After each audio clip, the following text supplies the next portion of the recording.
Welcome to Own Your Divine Light Show. I am Janet Miller. I'm the Divine Light Activator, and I am so happy to have you here during this critical time in our Earth's expansion. This is a momentous time, something none of us have experienced before, and I feel it's so important to share experiences. We are in the shift. We are here in the shifting of ages, and we are learning about ourselves, and it is a gift. If you are healthy, it can be a gift. If you're recovering or lost someone at this time, I send you my heartfelt blessings. And right now, I would like to have a moment of silence for our Black brothers and sisters who are all deserve to live in safety. We're sending you love and blessings. And let's just take a moment right now.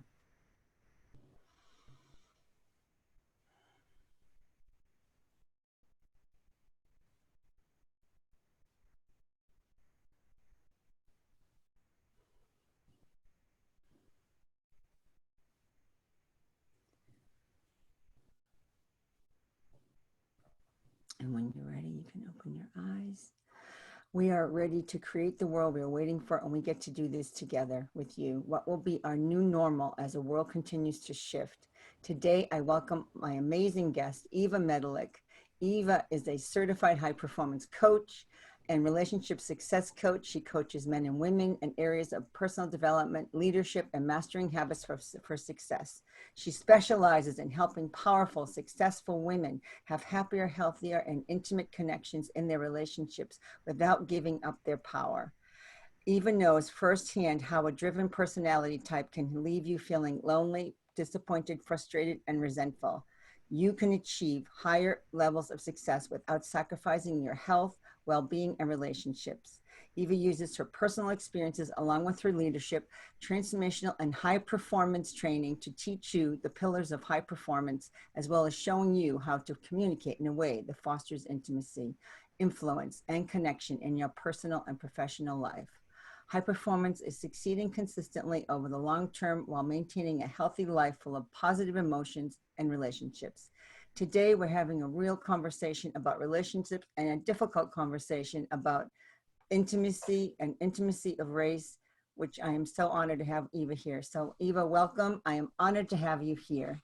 Thanks, Janet. I'm honored to be here. Thank you for doing this. This is really powerful.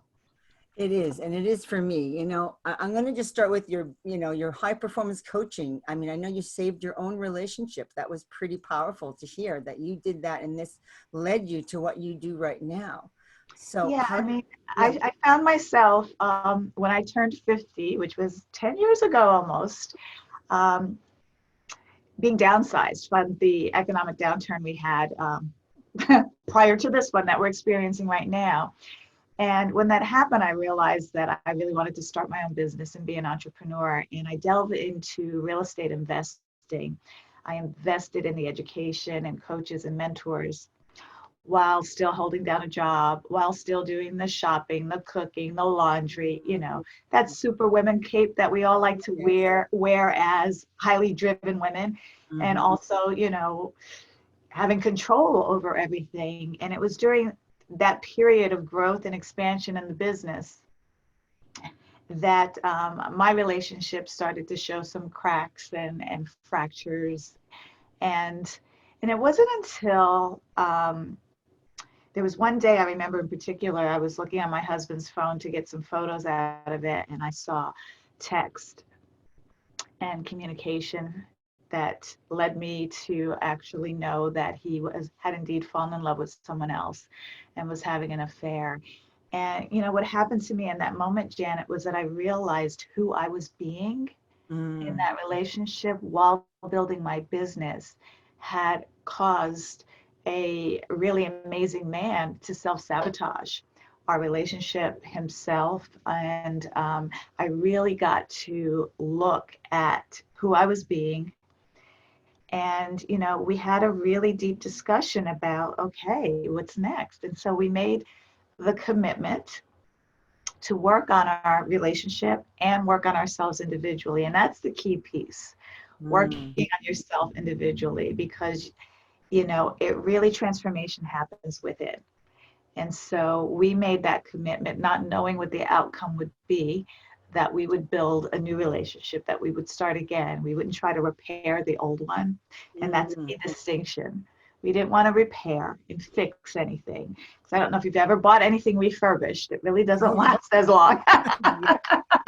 You want brand new in the box. And that's what we did for our relationship. And the things we discovered about how our early life experiences were really informing and dictating our beliefs and habits and patterns and behaviors in our relationship, not only at home, but at work and in our communities, that we really got to take a look at those damaging patterns and really consciously transform and shift to a way of being so that we can be better, do better, and have a better relationship. And so I'm happy to say everything that I learned in that process and what I developed on my own that I know enhanced our relationship is what I bring to my high performance coaching. We lay that relationship and intimate foundation first. Whether you are in a relationship or not, it's basically how you relate, what triggers you and how you react and respond to certain situations that determine the results or the outcomes. And so we start with that foundation, and then we build into your best future self, being on your A game, mastering those habits of high performance that really bring you clarity, energy, productivity, courage, and influence, which we need so much of right now. Oh, yes. And I mean, what you do is naturally led you on to this next level of taking a lead and becoming a leader in this Black Lives Matter movement that you're really bringing to the forefront for a lot of us that are new at this whole information. It's like, okay, we've all grown up in society and it's not pretty. It's never been pretty, but it's right now it's in our face. It's in everybody's face, and especially the Black community, the horrifying things that have been going on. And the tipping point has come with George Floyd. And to see that happen, I had not watched it until I did a training, and I was just horrified, horrified. Yeah. And it was devastating. And I know for you, it was very painful, and for all the Black community.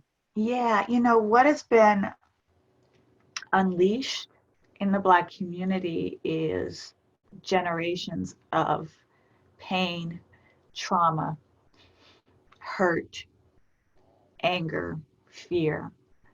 The way it affected me when I watched that video, because I hadn't watched the whole video and I was hearing what was going on, and I tend to not really be in the news a lot just because it's just never puts you in a good mood to be watching the news. But when I really realized the magnitude of what happened, I watched the full video, and I have to tell you, the amount of grief and pain that was unearthed in me from all the generations was overwhelming. It was overwhelming, and I couldn't figure it out. Like, I'm not a person to be this emotional, to be this upset. I mean, it was upsetting, but the way the emotion came out in floods and floods of tears and pain, I didn't know what was happening to me. And, my husband is a white German man, blonde hair and blue eyed.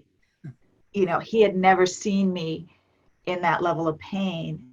And to his credit, God bless him, he didn't try to downplay it, to fix it or make it better. He just really held space for me to be in that amount of pain and just held me, which is my love language. So, which is not a German love language, obviously, and for him to remember to do that, we joke about that all the time. But, I share that with you to say that what was happening in me was I can't go on business as usual. I was enrolling into my group high performance coaching program and, communicating with my followers and my list, but something shifted and something changed to where the work that I do to help people be high performers and really show up powerfully for themselves, for their families, and in the world just became a million times more powerful.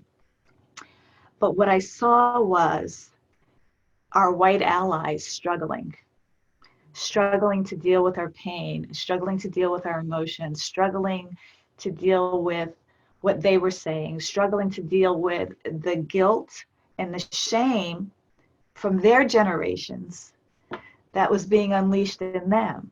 So we were having pain and grief in the Black community and the white community was having guilt and shame, both from the generations coming up in them. And I realized there were so many allies that we have in the non-Black community that have good hearts and good intentions, but in their attempt to help, were actually putting their foot in their mouths. And it was just like, no, that's not helping. And what I realized in myself, that I was guilty of projecting white fragility, letting things slide that were offensive, letting things slide that weren't helping, because you didn't want to hurt anybody, make them feel bad, their heart's in the right place. But it's just like, no, we can't tolerate this anymore, because we have to keep this momentum going. And we know that it takes strong allies in this movement. So what I created was a Facebook group called the Intimacy of Race, where the intention is to create a safe space, to be messy, to make mistakes, and be guided into why that is messy and why that is a mistake, and to open up the forum for listening, learning, and guiding to resources that help with the education of why the Black community is feeling what they feel and the experiences they have, and even why you're feeling what you feel and the experiences you're having in this. And birthed out of that, I created a forum, like a 3-hour live forum that actually was called the Allyship Awareness Forum. And it was simply a listen and learn event that I brought together with 6 leading women of color, because I feel strongly that female voices are going to be the voices that are key to transformation in this area. And so I brought on 6, including myself, leading women of color, to really share different perspectives around diversity and inclusion, microaggressions, white supremacy, white savior complex, spiritual bypassing. I know you're in the spiritual community, what that looks like. And it wasn't coming from a judgmental way. This is new territory for a lot of people. So, my intention is no hate, no judgment, no criticism. Only people who are opening themselves up to listen and learn, without, like I say, shooting on us. Well, you should do it this way and you should do it that way. No, we've done it your way for a long time and we're still in this mess. So we get to own our power, have our voices heard, and you get to hear us. So that event was really, really powerful. The feedback I've gotten on that, the testimonials that are coming in, was just eye-opening. And so I love that we did that. And we also, I also have made it available for people to own lifetime access to it, to have it in their library of resources, people who are really serious about learning and being in this work. Well, that's powerful, because I did a training similar to that a couple of weeks ago called Transformation of Race. And it was a 16-hour, 2-day event. And it was because I did not know what kind of questions to ask. I still choke up. Well, let's take a breath for you. I need to breathe. Yes. And this is what we learned during that whole thing, is to breathe, and the connection to breath, and everything that we've been talking, the COVID with the loss of breath, George with his loss of breath. We need to breathe, because breath is our connection. It connects us all.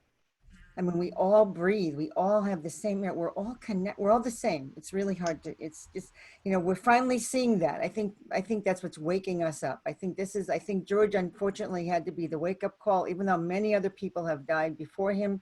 But there was something about George. That whole situation just seems to have made everybody like, whoa. It was like, wake up. It was the depraved indifference for this man as a human being, for his life that was witnessed by the world. And, regardless of what his character was like, the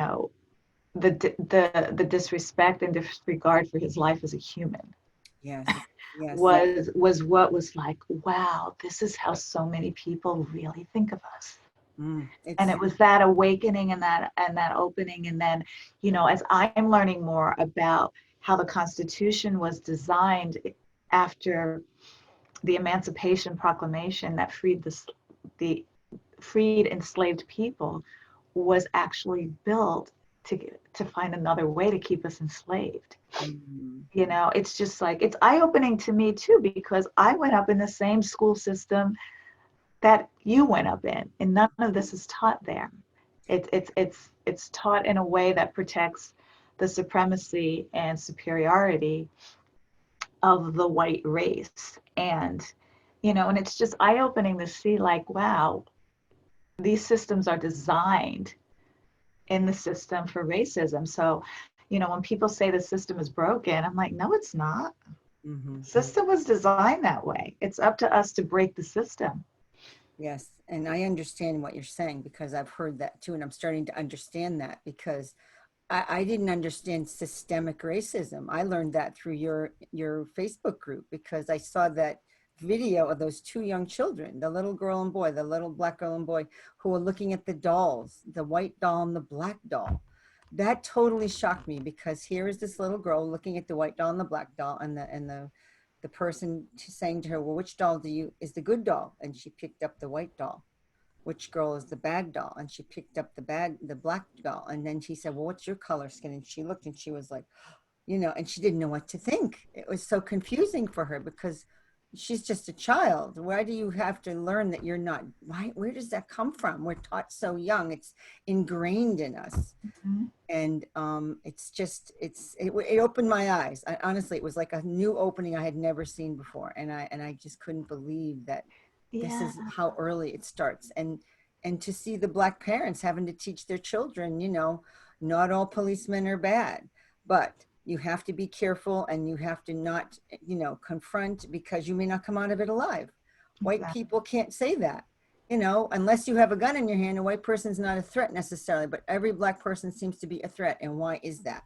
It's been set up that way.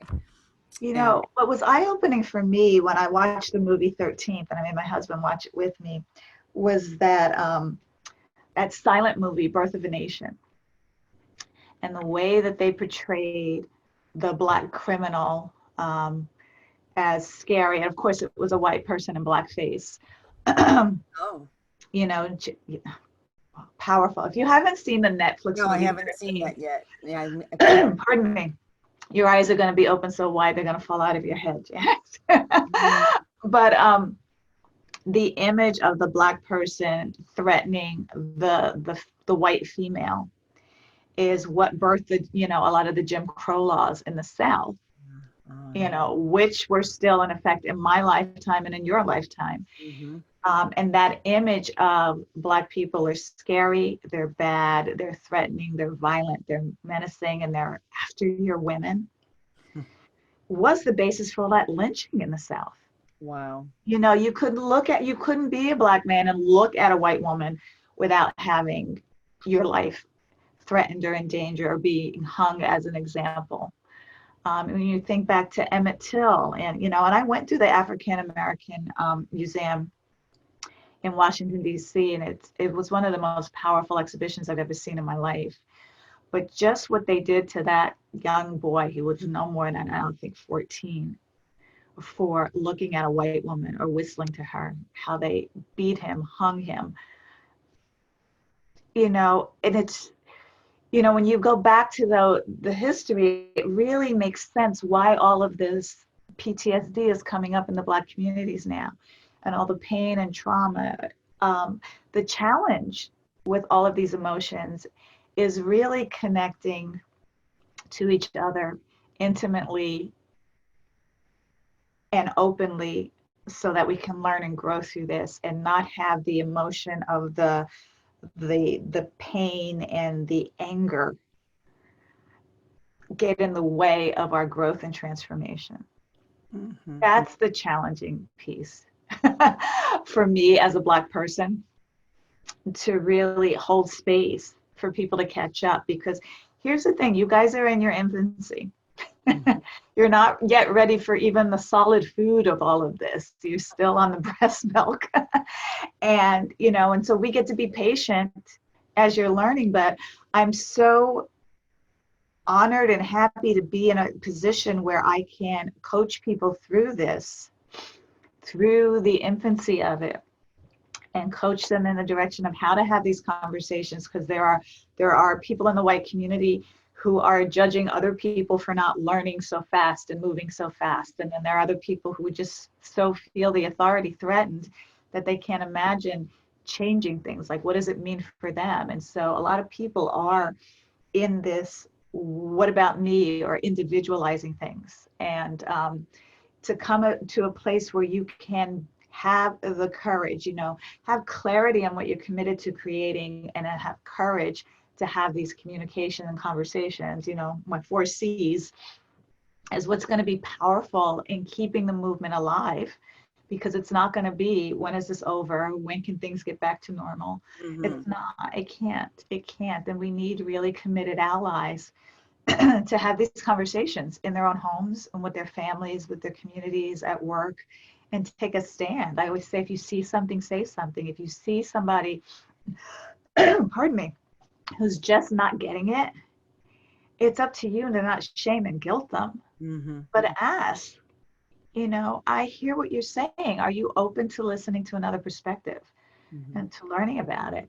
But we can't keep making people wrong about everything that they feel and think. These feelings are real, they're legitimate, but at the same time, they get to grow and transform and evolve and be more expansive into like, I get it now.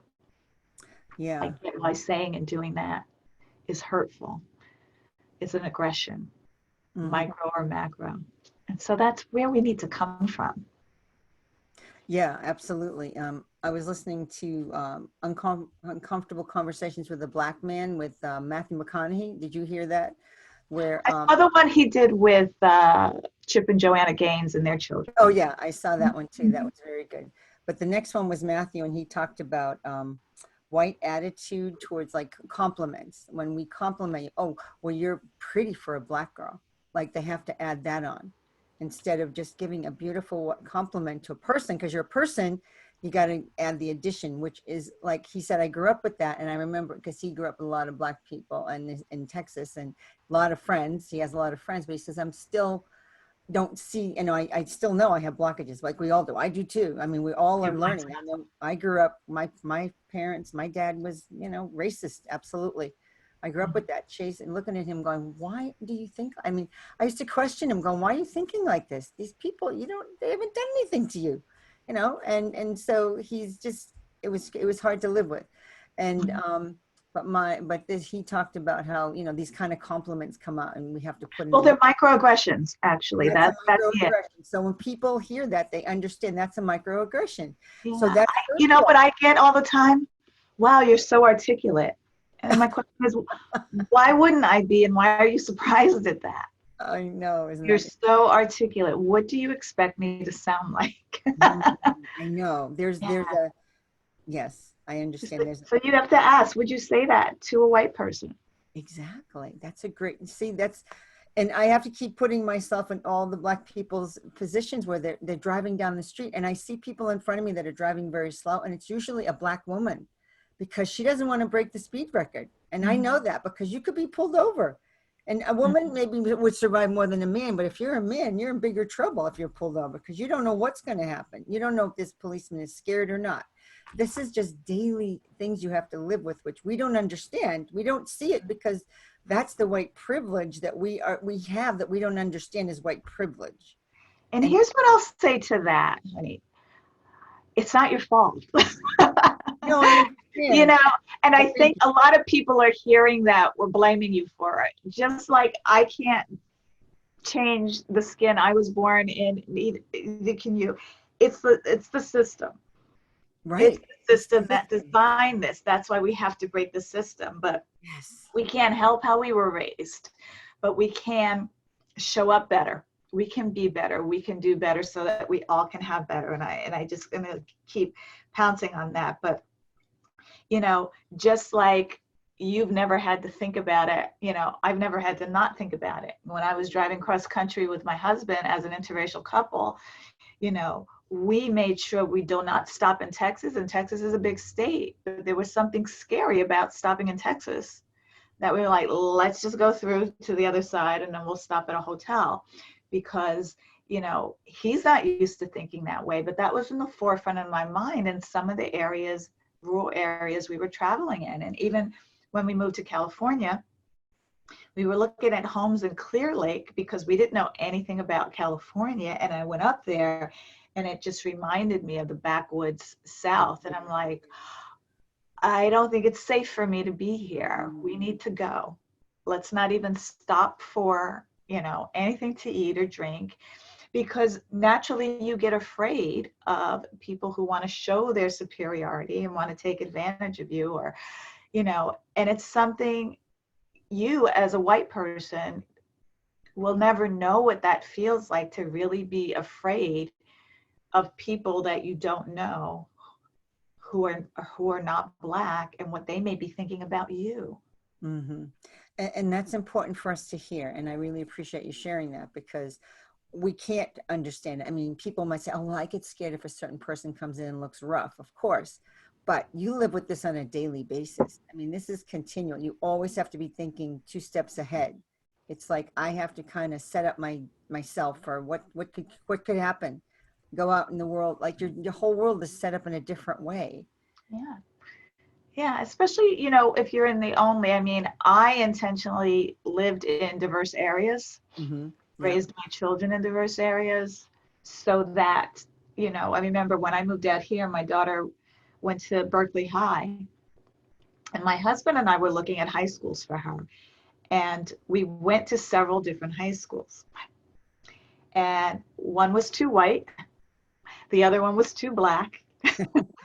And then we found one that had like 6 different cliques of all different nationalities. I'm like, this is the one. And my Excellent. daughter's 5 best friends were each from a different country. Isn't that When wonderful? she went to high school, she had somebody from Costa Rica, from Zimbabwe, from India. Um, can't remember the other 2, but yeah. So her tight circle of friends, each were from a different country. I'm like, that, that's cool. That's what we want. We don't want them all to be white. We don't want them all to be Black. We don't want them all to be just one thing. Mm-hmm. But we found a school, and Berkeley is very, Berkeley. They have their reputation of being the center of protest and the start of all of that in the 60s with, Well, the Black Panthers and all of that. oh, sure. A couple of them went to her high school, but, it was important for us as a mixed couple, even though my daughter's not mixed, to give her exposure to everything. Mm-hmm. Mm-hmm. And a problem with a lot of how people grow up is they're not even exposed. I mean, just like with the gay communities, until you know and love someone who's a part of the LGBTQ community, you're not going to really understand what it's like. Like, this is a human being that I love. You just have an image of what they might be doing that's against how you were raised, or being different from you, without having that intimate connection. And so it's all, right back to the intimate connections. Absolutely. And I have a niece who's married to a Black woman. So they went to New Orleans, and they had to be my daughter, my sister-in-law was very nervous about that. She's like, oh my goodness, hope they're going to be all right down there. Well, I guess they had a great, fabulous time. But then they moved to Oregon from California, and they literally had to look in neighborhoods to be sure of which neighborhood they could go, and that was going to be the one that would accept them. Like, she literally checked street by street where they could live so that they would be safe. Mm-hmm. And so they found a place, and they're okay, everything's going great, but I understand. So I see some of that, but I don't live it. I don't live it every day. Like, you have to live it, and they're living it, and they're happy. They're totally happy. It's all wonderful. So I'm happy for them. And she's a chef. Her wife is a chef. Yeah. Well, the hope is that we can live anywhere we want and not have to worry about Well, that. that's it. Yeah, I mean, the amount of effort, that's the extra effort that's put on the marginalized people to create safety for themselves is an unfair burden. It's an unfair burden. Absolutely, absolutely. We're still asked to do all the work. Mhm. I get asked all the time, well, it's up to you to educate I'm like, no, I think the white people need to educate each other. Mm-hmm. They're going to have a more powerful voice in this within their own communities about this. However, they still need to learn from the Black communities. And so my intention is to create that space in the Facebook group for that to happen. I'll be starting a series of coffee and conversations, and eventually that's going to move to really hearing from the Black communities and experiences, especially Black women, our experiences creating success for ourselves and our lives and our businesses while in a white patriarchal society. I mean, nobody has any idea some of the things that have been said to us and done to us and insinuated about us, and Mm-hmm. we still rose above to become successful. So I think those are going to be powerful stories to hear. I agree that those are very powerful, and we need to, and that's why I wanted you to be here and loved hearing what you have to share, because we need to be open to listen. That's what and I know that's what your whole premise is, to have us listen. And when I went on that transmission of race, it was so powerful to learn that there's such a systemic situation, that it's happened for so long that a lot of people can't break out of the cycle. Mm-hmm. Like I learned that a lot of the people don't leave a 20-mile radius of where they live. They've never even seen the haves in the world. They don't even know what it is to really have things. Like the woman who was the Black woman who was moderating the course, she talked about her mom, and didn't have a lot of money at all. She had to decide whether she could have soap or deodorant as a teenager. Could you Mm-hmm. imagine not having that kind of money, not to be able to buy? Because that, it was so powerful for me to hear. And so her grandmother, who actually had money and lived in a nice house, and her grandfather and her both had a nice house, she went there and she stole the soap. And the grandmother said, "You don't have to steal from me ever. Just ask." And that was so powerful to hear that, they had to live. And she goes, "I educated myself and I've rose above." And so through her education, and she said, education is key to the Black race. It's Yeah. key because, and that's been held back too, because a lot of the schools can be inferior to a lot of the people who live in the Oh, city. of course. They don't put the same because of where the neighborhoods are, they don't have the property taxes to create better school systems. And and even just that story you shared about her having to steal, you see a lot of remarks on social media, well, if you don't commit a crime, the police are not going to bother you. And a lot of times that's not it. Number one, people are Right. just walking down the street, you fit a description, which goes into the microaggression, you all look alike anyway. Mm, uh, but also, this system is created and built on keeping us marginalized and oppressed and in poverty. And, for a lot of people, they are doing their best, and some of it may be in the criminal area to just eat. I mean, the way the looters are being, you know, I look at people looting and stealing and the reaction that people are saying to that, which is, this is what I hear. You know what? I was going to be an anti-racist, but when that guy stole those jeans, you people deserve what you get. Or you don't, you shouldn't do this, you shouldn't do that. I mean, you don't know what a struggle it is for people to have a clean pair of jeans or a mhm. pair of jeans, and they have this opportunity from their oppressor to kind of get back. I mean, there's a lot of revenge in a lot of people's hearts and minds. So don't take your eye off of the problem because somebody is stealing groceries and clothing. Yeah, It's a deflection. And so what? This right. country was built on the labor of their ancestors, and even so in jails. The jails are filled with slave labor, enslavement, and they are working for these billion-dollar companies. It's the commercialism. I mean, it's the capitalism. That's why when you watch this movie 13th and you see how the system was designed, that enslaved people, when they commit a crime after they're freed, they can be enslaved again, because a lot of people lost money when the slaves were free. So what do? We put them all in jails, and they work for the companies from the jail. It's free labor again. I mean, girl, it's amazing. It's amazing what's out there. They don't teach you this in school. Right. Right. And that's the part that's so hard to understand. And the education system is the key, because they can't afford anything because they can't get a good job. You know, the Black people can't afford things. And so they end up going towards crime because they're in schools. Half of them don't graduate high school. And this woman said the biggest thing is that the biggest percentage of prisoners is the Black community, but they're the smallest percentage of population. So they are the largest percentage because the only way they can be of value, they want to have that new pair of sneakers. They want to have that phone. They want to be of value because society doesn't value them. So this is a way they value themselves. This is how I understood it. And it was like, oh my goodness, I never Not thought only of that, hun, but if you look at the crimes that are being committed that are putting them in jail, And that so, would not put a white person in jail. exactly. You could deal pure cocaine and get fined and do community service.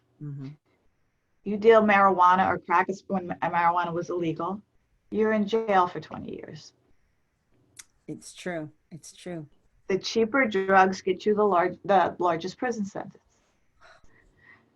I mean, it could go, you know, you could go on and on and on. And then, but you know, when people are like, you know what, black on black crime and you deserve it, don't commit a crime, and you're like, all I just say is easier said than done. I've been fortunate enough to not ever had to commit a crime to eat or to have something, you know, to put on something pretty to make me feel good about myself. I've never been blessed enough to be in that situation. And I have to admit, I used to be very judgmental about it as well. However, the more I'm educating myself, the more I get it. I get it. The system was designed to keep us in that situation so that you can enslave us in the jails and do your labor from the jails.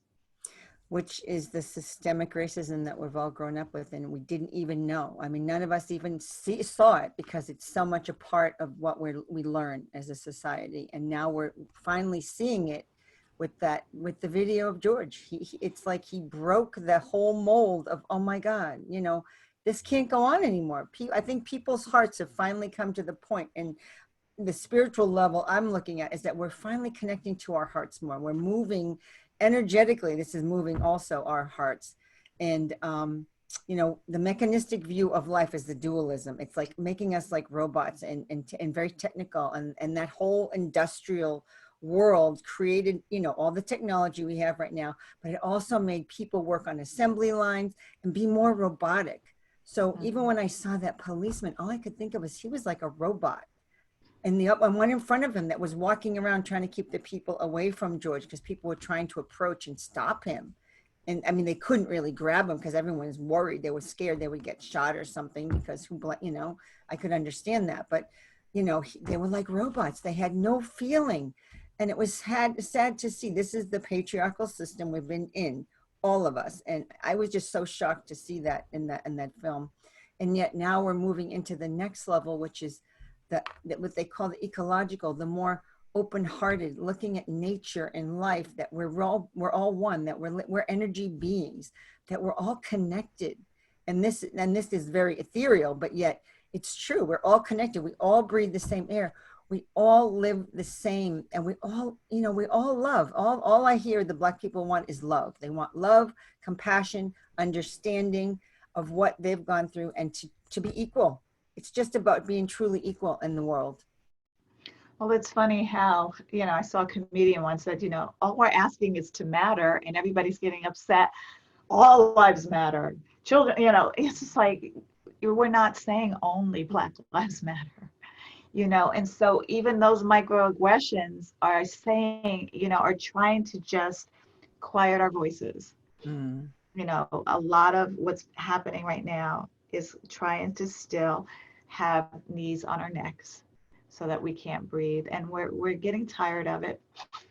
Well, we are tired of it, and we broke, you know, we broke, and our power is being unleashed, and it's hugely threatening. But what I will say to that, because I know we've got to wrap this up soon, but just listen.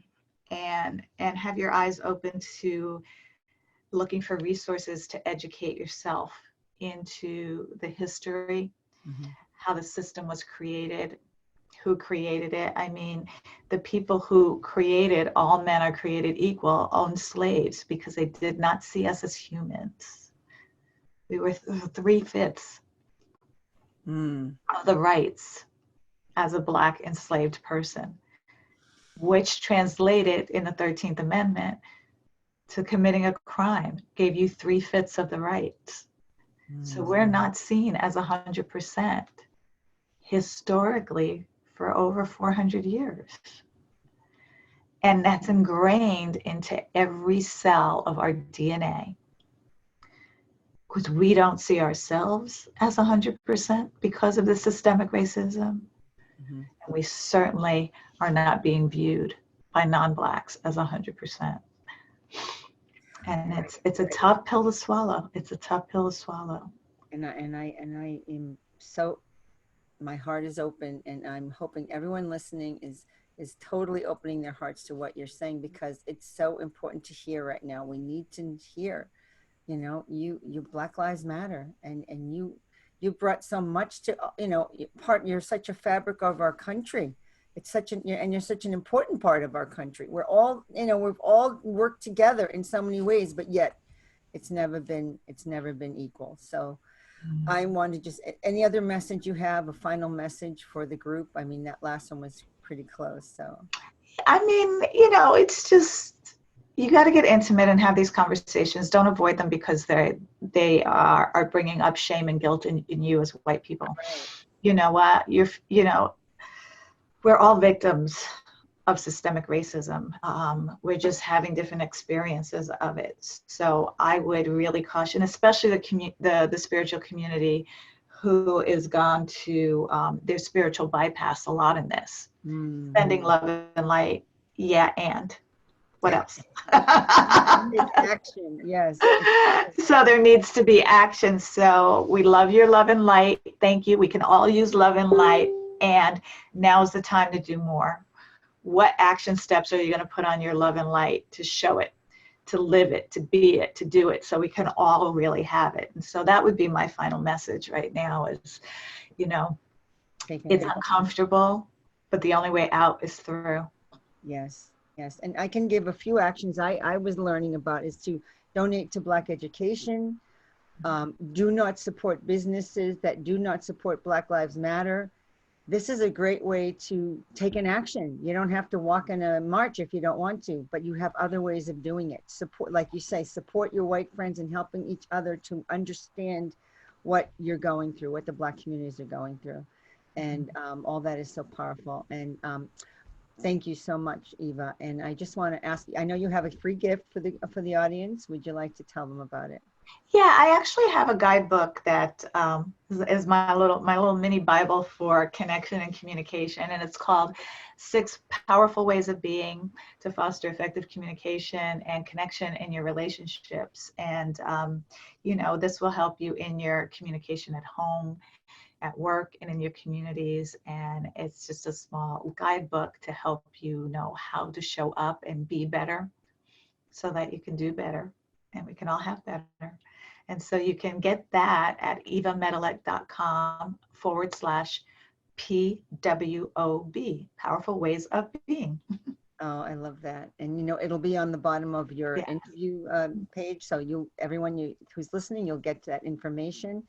And if you're interested in joining Eva's Facebook group, Intimacy of Race, it's a powerful learning tool. And Eva's bringing through her coffee with conversations. What is Yeah, it? coffee and conversations. Coffee and Starting actually tomorrow. Yeah, Tomorrow's it'll be Friday. Fridays at 9 a.m. Pacific time. Okay, so that'll be going on for a while. This is going to be airing in July, so it's Okay. wonderful. And Eva, I want to thank our audience for listening and having open minds and hearts. It's not an easy conversation, and but we all are here to listen and to be open to, bringing this love through that we need to bring to people, and the understanding, and then also the action. We have to take action and for things to truly work and take hold. So I thank you all for listening, and please send us any comments, any questions. I can connect with you you can connect with me by email, and also I will make sure you connect with Eva if you need to connect with her. And Eva, I just want to thank you again so much for being Oh, such a my pleasure. blazing light of change and courage and willingness to step forward to be the leader of this change going on in the world, which is so powerful right now, Mhm. and to be the voice, a voice that's so needed to be heard, and to with such an open heart, and you're bringing to people many ways that they can unlock their passions and ignite their authenticities and finally create the world and life we've all been waiting for. So I will thank you all. I'm Janet Miller, and I'll see you on the next episode.